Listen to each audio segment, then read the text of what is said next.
বিসমিল্লাহির রহমানির রহিম। প্রথমে আমরা যেটা আজকে করব সেটা হচ্ছে ম্যাথের কালকে আমরা যেটা করেছিলাম সেটা হচ্ছে 6 নাম্বার পর্যন্ত করেছি। আজকে আমরা বাকিটুকু শেষ করব 8.2-এর। 7 নাম্বারে বলছে একটি আয়তের, যেহেতু আয়ত বলছে, আয়তটা কিভাবে আঁকে এটা তোমার মাথার মধ্যে প্রথমে কি করতে হবে, সেট করে ফেলতে হবে। 7 নাম্বার, আয়ত কেমনে আঁকে? আয়ত এটা বড়, এটা একটা সমান্তরাল, এটা একটা ছোট, এটা সোজা হবে আয়ত। কারণ বলছে একটি আয়তের সন্নিহিত বাহুদ্বয়ের দৈর্ঘ্য 4 এবং 3, এটা 4 আর এটা হচ্ছে 3 মিটার হলে এর অর্ধ পরিসীমা। এখন আয়তের পরিসীমা সূত্র কি? আয়তের পরিসীমা হচ্ছে 2 ইন্টু দৈর্ঘ্য যোগ প্রস্থ, 2 ইন্টু দৈর্ঘ্য যোগ প্রস্থ, 2 ইন্টু দৈর্ঘ্য যোগ প্রস্থ, তাহলে 2 ইন্টু 7 ইকুয়াল টু কত? 14। তাহলে আয়তের পরিসীমাটা কত হচ্ছে? 14। এখানে বলছে অর্ধ পরিসীমা 7। অর্ধ কথার অর্থ কি? অর্ধ কথার অর্থ হচ্ছে অর্ধেক, 2 দিয়ে ভাগ করে। তাহলে 14 যদি 2 দিয়ে ভাগ করি তাহলে কত আসে? 7। তাহলে ক নাম্বার, 1 নাম্বার অঙ্কটা কি আছে? ঠিক আছে। তাহলে পরিসীমা সূত্র কি? পরিসীমা ইকুয়াল টু, এটা কার ক্ষেত্রে? আয়তক্ষেত্রের ক্ষেত্রে। আয়তক্ষেত্রে 2 ইন্টু দৈর্ঘ্য যোগ প্রস্থ, 2 ইন্টু দৈর্ঘ্য যোগ প্রস্থ। কর্ণের দৈর্ঘ্য 5 সেন্টিমিটার। কর্ণ কোনটা? কর্ণ হচ্ছে বিপরীত শীর্ষর, বিপরীত শীর্ষর দূরত্ব হচ্ছে কর্ণ। তাহলে এটা আর এটা যদি যোগ করি তাহলে আমার এটার দৈর্ঘ্য বের করতে বলছে। এখন এটা যদি 3 হয়, এটা কত হবে? 3। যেহেতু এটা সোজা, তাহলে এই কোণটা কি কোণ হবে? সমকোণ হবে। এই কোণটা যদি সমকোণ হয় তাহলে এটা কি হবে?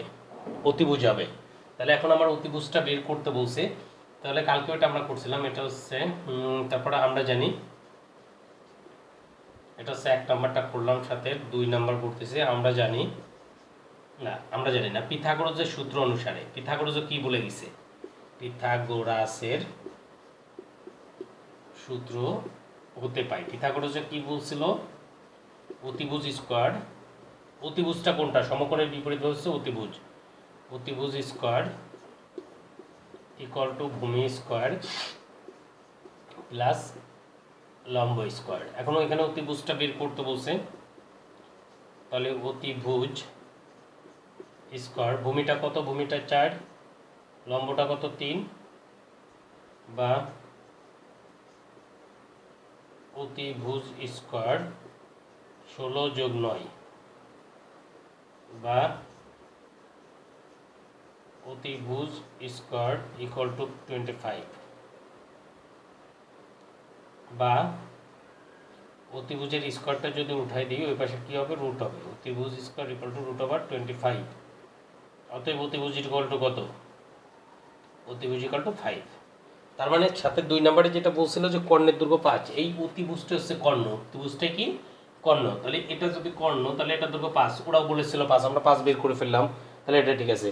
ক্ষেত্রফল, তাহলে আয়তক্ষেত্রের ক্ষেত্রফলের সূত্র কি? দৈর্ঘ্য গুণ প্রস্থ। ক্ষেত্রফল সমান আয়তক্ষেত্রের ক্ষেত্রফলের সূত্র কি? ক্ষেত্রফল ইকুয়াল টু দৈর্ঘ্য গুণ প্রস্থ। দৈর্ঘ্যটা কত? 4, প্রস্থটা 3, তাহলে 3 × 12 আমরা জানি। ক্ষেত্রফল মানে বর্গ, বর্গ মিটার, সেন্টিমিটার, বর্গ সেন্টিমিটার, 12 বর্গ সেন্টিমিটার। ওরা কি বলছিল? 12 বর্গ। তার মানে 7-এর 1, 2, 3, 3টা উত্তর ঠিক হবে। 8 নাম্বারে যেটা বলছে,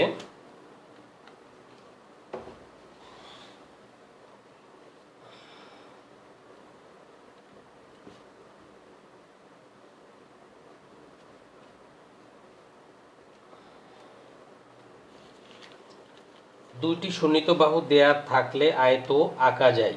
যদি দুইটি সন্নিহিত বাহু দেয়া থাকে তাহলে আমরা আয়ত আঁকতে পারি। যেমন আয়ত যদি আমরা আঁকতে, আয়তটা কেমন? এরকম, এরকম, এটা ছোট, এটা বড়, এটা এটা। তাহলে আমার দুইটি সন্নিহিত বাহু যদি দেয়া থাকে, অর্থাৎ এই বাহুটা আর এই বাহুটা যদি দেয়া থাকে, তাহলে যে কোনো একটা রশ্মি নিতে পারি, এখান থেকে এটা আঁকতে পারি, এখানে সমকোণ আঁকতে পারি, লম্ব আঁকতে পারি, এখান থেকে কেটে নিতে পারি, এখান থেকে ব্যাসার্ধ নিয়ে এখানে একটা বৃত্ত চাপ, এখানে, হ্যাঁ, দুইটা বাহু দেয়া থাকলে আমরা এটা আঁকতে পারি। এই বাহু আর এই বাহু দেয়া থাকলে, সন্নিহিত বাহু মানে তুই পরপর দুইটা বাহু, এই বাহু আর এই বাহু দেয়া থাকলে আমরা আয়ত আঁকতে পারবো। 4টি কোণ দেয়া থাকলে একটি চতুর্ভুজ আঁকা যায় না, এটা যাবে না। 4টি কোণ দেয়া থাকলে, ধরো এখানে 4টা কোণ দেয়া আছে, এখন 4টা কোণ দেয়া, যে কোনো একটা রশ্মি বি নিলাম, এখন বি থেকে কার সমান করে কাটবা? এটাই তো নাই।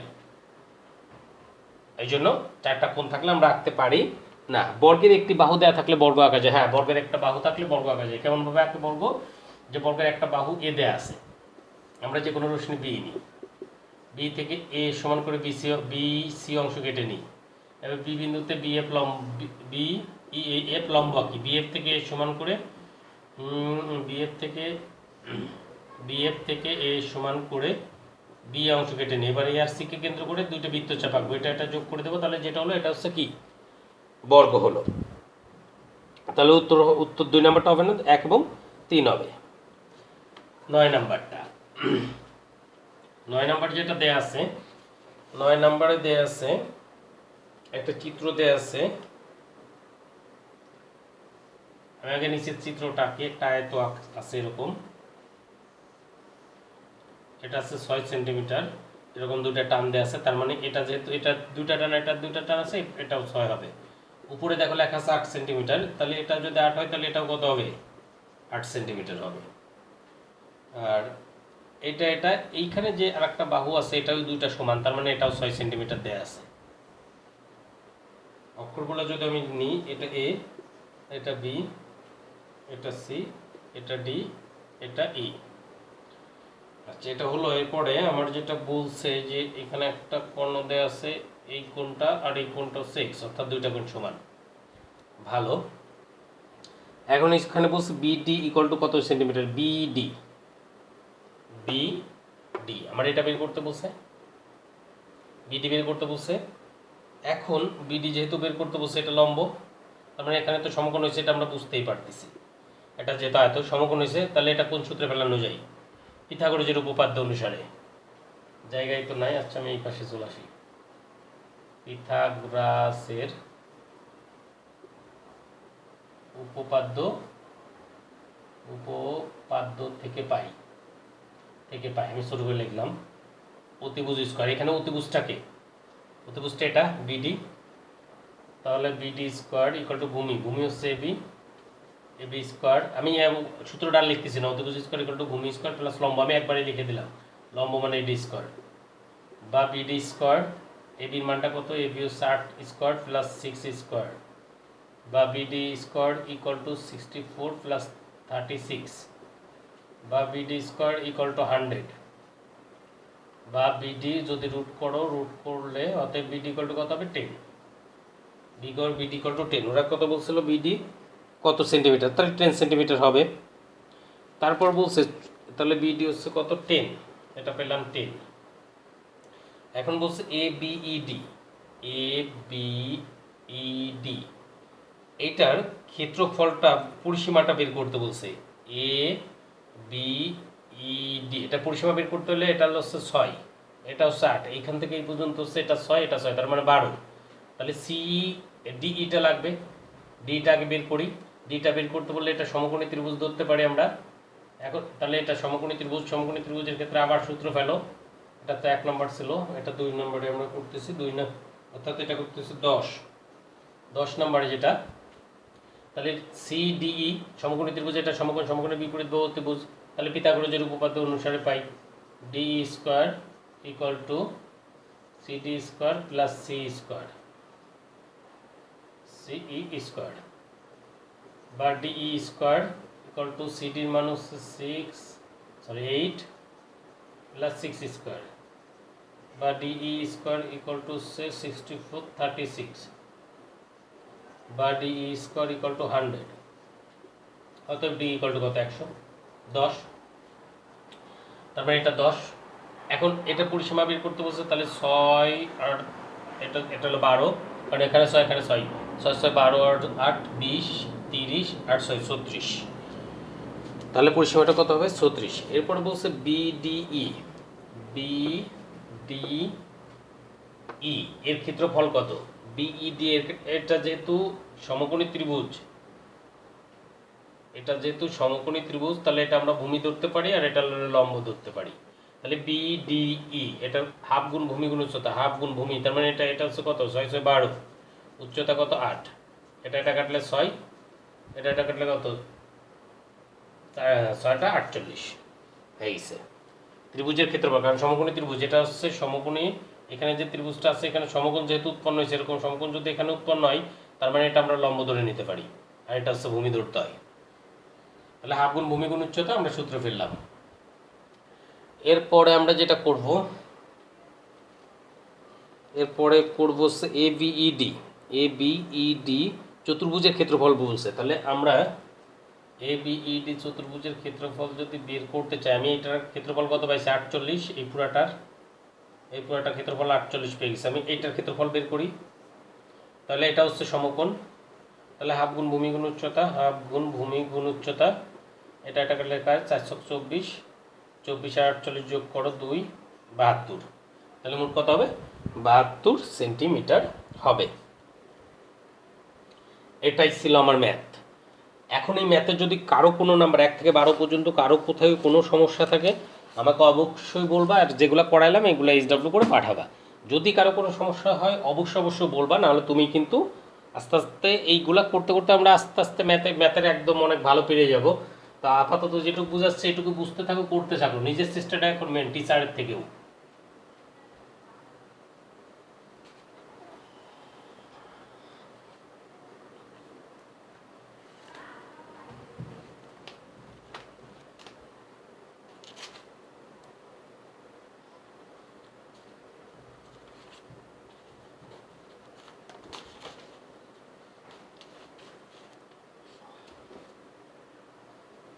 1 number various kinds of fruits, various kinds of fruits are given by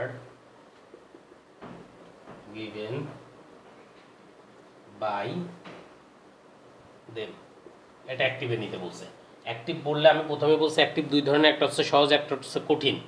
যেহেতু এখানে বাইটা দেয়া আছে, বাই দেয়া আছে, তার মানে এটা হচ্ছে সহজ। তাহলে অবজেক্টটা দেয়া আছে, অবজেক্টের সাবজেক্ট করব দিয়ে থাকলে দেম, মূল ভার্ব এখানে ইজ আর আছে, এম ইজ আর থাকলে কি করতে হয়, এম ইজ আর তুলে দিতে হয়, এবং মূল ভার্বের কোন ফর্মটা লিখতে হয়, প্রেজেন্ট ফর্মটা লিখতে হয়, গিভ। এখানে এস হবে না কারণ দে তো অনেকগুলা, দে গিভ, তারপর হচ্ছে কি সাবজেক্ট অবজেক্ট করব, বাকি অংশ তো পরে লিখতে হয়, they give various kinds of fruits. আবার দেখো আমরা কি করলাম, যেহেতু আমি অ্যাক্টিভ দুইভাবে আসতে পারে, একটা সাবজেক্ট অবজেক্টে অবজেক্ট থাকতেও পারে, বাই থাকতে পারে, বাই নাও থাকতে পারে। যেহেতু এখানে বাইটা দেয়া আছে তার মানে আমার অবজেক্টটা দেয়া আছে, কোনো সমস্যা নেই। এখন হচ্ছে খালি হেল্পিং ভার্বের পরিবর্তন, বাই যে অ্যাক্টিভ থাকলে হেল্পিং ভার্বের পরিবর্তন কি ওটা তোমার মনে রাখতে হবে। তাহলে অবজেক্ট করলাম, দে থাকলে দেম থাকলে দে, এখানে যেহেতু আর আসছিল, এম ইজ আর থাকলে এম ইজ আর তুলে দিব, মূল ভার্বের প্রেজেন্ট ফর্ম লিখবো, এই জন্য গিভ লিখছি। বাকি অংশ এখানে নাই, বাকি অংশ তো পরে লিখবো। তাহলে অবজেক্টে সাবজেক্ট করব, হেল্পিং ভার্ব লিখবো, মূল ভার্বের হেল্পিং ভার্ব তুলে দিলাম, মূল ভার্বের প্রেজেন্ট ফর্ম লিখলাম, সাবজেক্টকে অবজেক্ট করব, বাকি অংশ লিখবো, বাকি অংশ নেই এই জন্য লাস্টে লেখা লাগে না।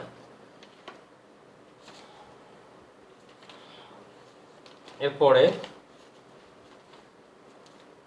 2 number,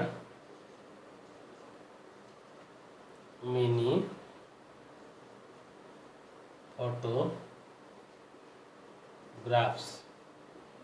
photographs are taken by them। এটাও অ্যাক্টিভ, প্রথমেই বলছি অ্যাক্টিভ দুইভাবে, একটা হচ্ছে বাই থাকবে, একটা বাই থাকবে না। এখানে বাই আছে, হ্যাঁ বাই আছে, যেহেতু বাই আছে একদম সহজ, অবজেক্টের সাবজেক্ট করো, দেম আছে, দেম থাকলে দে লিখবা। এখানে হেল্পিং ভার্ব আর আছে, আর থাকলে এম ইজ আর থাকলে কি করতে হয়, অ্যাক্টিভের ক্ষেত্রে এম ইজ আর তুলে দিতে হয়, মূল ভার্বের প্রেজেন্ট ফর্ম লিখতে হয়। তাহলে টেকেনের প্রেজেন্ট ফর্ম টেকেন। তারপর হচ্ছে অবজেক্ট সাবজেক্টকে অবজেক্ট করবো, মিনি ফটোগ্রাফস, বাকি অংশ আছে নাই, লিখবো না।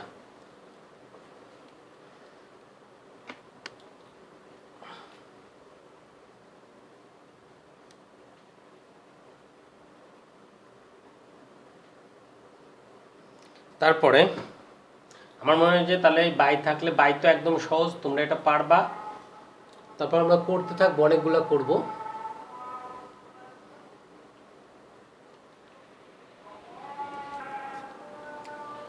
আমরা তারপরে যাব।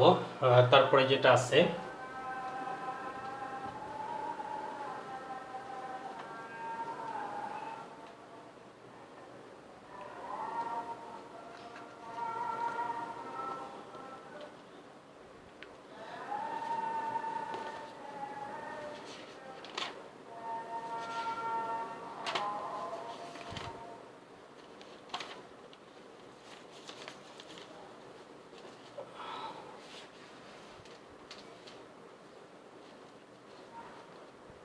তিন নাম্বার,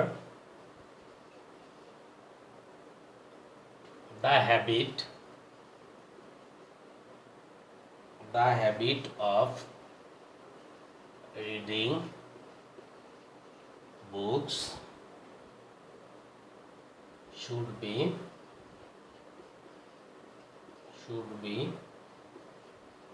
formed by us। এটাও অ্যাক্টিভে নিতে বলছে। এখন অ্যাক্টিভ দুইভাবে থাকবে, একটা বাই থাকবে, একটা বাই না থাকবে না। তাহলে বাই যেহেতু আছে তাহলে সহজ, অবজেক্টের সাবজেক্ট করো, উই আস থাকলে উই হবে উই। হেল্পিং ভার্ব কোনটা? হেল্পিং ভার্ব হচ্ছে শুড বি যদি থাকে অ্যাক্টিভের ক্ষেত্রে, শুড বি থাকলে বিটা তুলে দিব, মূল ভার্বের প্রেজেন্ট ফর্ম লিখবো। তাহলে বিটা এখান থেকে তুলে দেই এবং মূল ভার্বের প্রেজেন্ট ফর্মটা লিখে দেই। মুখস্থ রাখতে হবে এই সূত্রগুলা। উই শুড ফর্ম সাবজেক্টকে অবজেক্ট করবো, the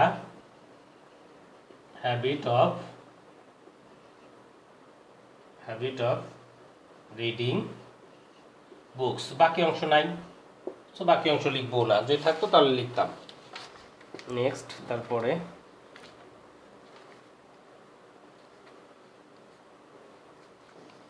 4 number, it is used for different purpose। এটা অ্যাক্টিভে নিতে বলছে। তাহলে অ্যাক্টিভ দুই প্রকার, একটা হচ্ছে বাই থাকবে, একটা হচ্ছে থাকবে না। এখানে কি বাই আছে? বাই নাই। যেহেতু বাইটা নাই তাহলে তুমি মানে পেন্সিল দিয়ে প্রশ্নের লাস্টে লিখে নাও, বাই লিখে নাও। বাই দিয়ে এই কাজটা কে করছে? ইট ইজ ইউজড, এটা ব্যবহার করা হয় ফর ডিফারেন্ট পারপোজ, বিভিন্ন ক্ষেত্রে। তাহলে এই যে ব্যবহারটা কি করে? পিপুল করে বা আমরা করি। তাহলে বাই আস বা পিপুল যে কোনো একটা দিলেই হবে। বাই আস, আমরা ব্যবহার করি, দাও বাই আস, আমরা ব্যবহার করি। তাহলে এটা এখন বাই আছে, বাইয়ের পরে সাবজেক্ট, অবজেক্টে সাবজেক্ট করো উই। হেল্পিং ভার্ব ইজ আছে, অ্যামিজার থাকলে অ্যামিজার তুলে দেব, মূল ভার্বের প্রেজেন্ট ফর্ম লিখবো।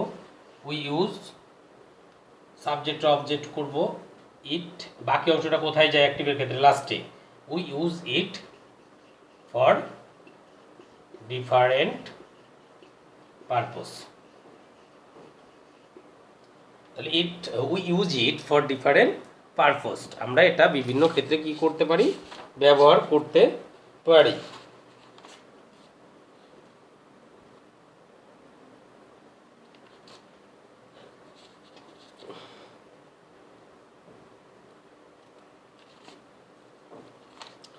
লাস্ট 5 নাম্বারটা, এটা দিয়ে আমরা ইংলিশটা শেষ করব। আর সবাই চেষ্টা করো বোঝার জন্য। আমি জানি আস্তে আস্তে সবাই বুঝে যাবে, কারণ ইংলিশটা একদম সহজ, গ্রামার পার্টটা তো অনেক সহজ, কিন্তু তোমার বোঝার আগে সূত্র মুখস্থ টুটস্থ রাখতে হবে। 5 number, he is known as a rebel poet, বিদ্রোহী কবি হিসেবে সে পরিচিত। এটা অ্যাক্টিভে বলছে, যেহেতু অ্যাক্টিভে বলছে, অ্যাক্টিভ দুই প্রকার, আবার বলি, একটাতে বাই থাকে, একটাতে বাই থাকে না। এখানে বাই নাই, যেহেতু অ্যাক্টিভে বাই নাই, তুমি বাইটা দাও। তাহলে সে বিদ্রোহী হিসেবে পরিচিত কাদের কাছে? আমাদের কাছে। তাহলে কি দেবা? By us. তাহলে পেন্সিল দিয়ে এটা তুমি প্রশ্নের লাস্টে লিখে নাও, তাহলে ভুলার সম্ভাবনা নাই। তাহলে এটার অবজেক্ট করো উই, ইজ আছে, অ্যামিজার উঠে যাবে, নন, উই নন, সাবজেক্ট অবজেক্ট করো হিম, we non him as a, বাকি অংশ লিখে দাও, rebel poet. Good, very good. আমার মনে হয় সবাই অনেকটা বুঝে গেছো। আর কালকের দিন ক্লাসটা নিলে আমি এই ভয়েসটা রেখে দিতে পারবো। তারপর আমরা যেটাতে যাব সেটা হচ্ছে বিজ্ঞান। বিজ্ঞানের আমরা যেটা করতেছিলাম 13 অধ্যায়টা পড়তেছিলাম। 13 অধ্যায় আমরা ভিটামিন এটা শেষ করছিলাম। এখন ভিটামিন সিতে যাব। এখানে ভিটামিন বি কমপ্লেক্স আছে, ওটা আমরা পরে পড়ব। Vitamin C, vitamin C part 7, অভাবজনিত রোগ, স্কারভি অর্থাৎ প্রতিকার প্রতিরোধ। ভিটামিন সি, দেহে কোনো ভিটামিন সি অতি প্রয়োজন উপাদান। এই ভিটামিন সিটা এখন সবচেয়ে বেশি প্রয়োজন তোমার। এই ভিটামিন সি হচ্ছে করোনা ভাইরাসের জন্য একটি কার্যকরী কি ভিটামিন। এই ভিটামিন পানিতে দ্রবীভূত হয় এবং সামান্য তাপেই নষ্ট হয়ে যায়, দেহে জমা থাকে না। তাই প্রতিদিন ভিটামিন সি খাওয়া দরকার। টক জাতীয় ফল, আমলকি, আনারস, পেয়ারা, কমলালেবু, লেবু, আমড়া ইত্যাদি ফল প্রচুর ভিটামিন সি থাকে। সবুজ শাকসবজি, ফুলকপি, বাঁধাকপি, টমেটো, লেটুস পাতা থেকে আমরা ভিটামিন সি পাই। পাকা ফল অপেক্ষা কাঁচা সবজি ও ফলে এই ভিটামিন বেশি থাকে। ভিটামিন সি পেশি ও দাঁত মজবুত করে, ক্ষত নিরাময় ও চর্মরোগ রোধকে সহায়তা করে, কণ্ঠনালী ও নাকের সংক্রামক প্রতিরোধ করে। যদি ভিটামিন সিটা, তার মানে আমরা ভিটামিন কোথায় কোথায় পেতে পারি? বিভিন্ন ধরনের শাকসবজিতে পেতে পারি, যেটা পাকার থেকে কাঁচা কাঁচা যেটা ওটাতে বেশি থাকে। অভাবজনিত রোগ কী কী? আর এই কাঁচা জিনিসগুলা এবং এই যে ফলগুলোর কথা বলছে, এগুলা এখন প্রচুর পরিমাণে খেতে হবে। অভাবজনিত রোগ অর্থাৎ আমি যদি ভিটামিন সি কম খাই তাহলে আমার কী কী রোগ হতে পারে? হাড়ের গঠন শক্ত ও মজবুত হতে পারে না। হাড় দুর্বল ও ভঙ্গুর হয়ে যায়, অর্থাৎ পড়ে গেলে ঠাস করে ভেঙে যাইব। ত্বক খসখসে হয়, চুলকায়, ত্বকে ঘা হলে সহজে তা শুকাতে চায় না। স্কারভি, দাঁতের মাড়ি ফুলে নরম হয়ে যায়, দাঁতের গোড়া আলগা হয়ে যায় এবং গোড়া থেকে রক্ত বের হয়, দাঁতের এনামেল উঠে যায়, এতে অকালে দাঁত পড়ে যায়। শিশু ও বয়স্কদের এই রোগ বেশি হয়। গ্রন্থি ফুলে যায় ও মুখে ব্যথা হয়। রক্তক্ষরণ সহজে বন্ধ হয় না, ঘা শুকাতে দেরি। অন্যান্য রোগ বিশেষ করে সর্দি কাশি খুব সহজে আক্রমণ করে। এই যে সর্দি কাশি একটা লক্ষণ হচ্ছে কার? করোনার। এখন আমরা যেটার সাথে যুদ্ধ করতেছে পুরো পৃথিবীটা। প্রতিকার, এই অবস্থায় ডাক্তার পরামর্শ নেওয়া প্রতিরোধ করে শিশুকে মায়ের দুধের সঙ্গে অন্যান্য পরিপূরক খাদ্য যেমন ফলের রস, সবজি, চিপস ইত্যাদি খাওয়াতে হবে। এই ভিটামিন সিটা পড়া।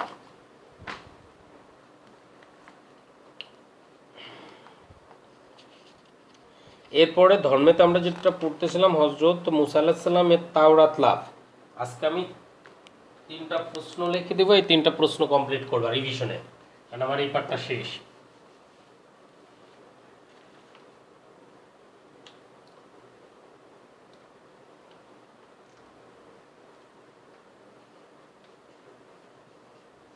হজরত মুসা আলাইহিস সালাম এর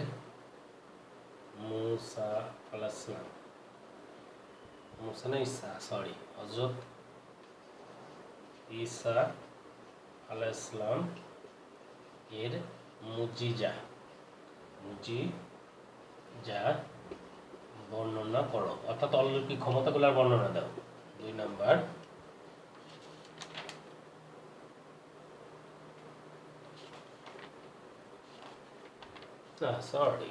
ঈসা হইবো, ঈসাতে তো যায়নি। হযরত মুসা আলাইহিস সালাম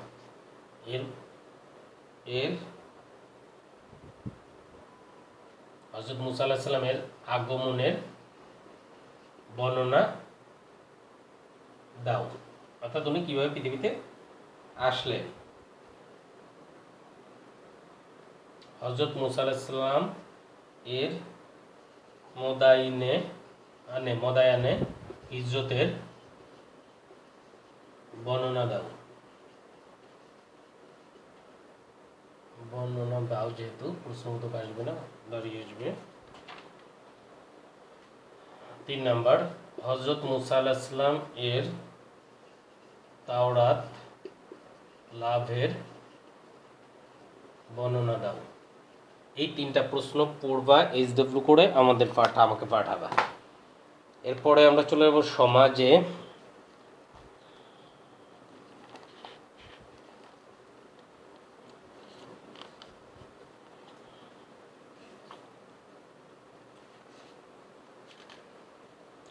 আমরা টেলিভিশন পড়ছিলাম গতকাল।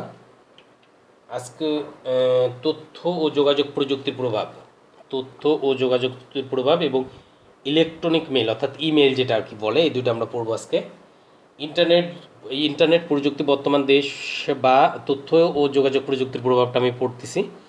ইন্টারনেট প্রযুক্তি বর্তমান দেশ বা দেশের বাইরে একজনের সঙ্গে অন্যজনের যোগাযোগকে খুবই সহজ করে দিয়েছে। আত্মীয় স্বজন বা বন্ধু বান্ধবের সঙ্গে ভাব বিনিময়, পরস্পরের খোঁজখবর নেওয়া কিংবা ব্যবসায়ী প্রতিপক্ষের সঙ্গে পণ্য বিনিময় সংক্রান্ত আলোচনা, চুক্তি ইত্যাদি এখন ঘরে বসে অল্প সময় করা যায়। কিছুক্ষণ আগেও যা ভাবা যেত না, এভাবে ব্যক্তির সামাজিকরণের মাধ্যমে সমাজে উন্নয়নের তথ্য প্রযুক্তি গুরুত্বপূর্ণ ভূমিকা রাখছে। ইলেকট্রন মেইল, যেটা ইমেলের সঙ্গে আমরা সবাই আজকাল পরিচিত। ইমেল হচ্ছে ইলেকট্রন মেইলের সংক্ষিপ্ত রূপ। এর মাধ্যমে খুব অল্প সময় এবং কম খরচে দেশে বিদেশে চিঠি ও তথ্যাদি আদান প্রদান করা যায়। ইমেল পৃথিবীব্যাপী যোগাযোগ ব্যবস্থার ক্ষেত্রে যুগান্তকারী পরিবর্তন এনেছে। এগুলা পারবা, এই দুইটা প্রশ্ন পড়বা। একটা হচ্ছে তথ্য যোগাযোগ প্রযুক্তির প্রভাব, ইলেকট্রন মেইলটা।